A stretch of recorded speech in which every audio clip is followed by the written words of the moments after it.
La candidata del PSOE al Congreso por Valencia, María Teresa Fernández de la Vega, se desplazaba este miércoles hasta la comarca valenciana de la Costera para visitar el Museo del Almodí y el Castillo de Sátiva.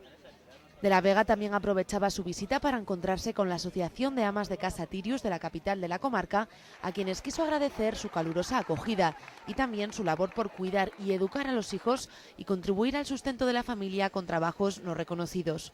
Y si estoy donde estoy es gracias al esfuerzo, al trabajo, al impulso, al compromiso y al sacrificio de todas las mujeres de este país.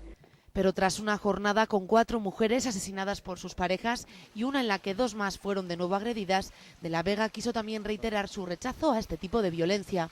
Que todavía nos queda un largo camino que recorrer para acabar con esta lacra que no podemos seguir admitiendo, porque una democracia no puede permitir que las mujeres sean asesinadas, sean maltratadas solo por el hecho de ser mujeres.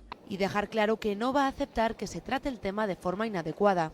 Y sí, todos los pactos de Estado que quieran, pero lo que no vamos a permitir es que utilicen el dolor y la muerte de las mujeres a manos de los asesinos de forma partidaria. No lo voy a tolerar, no.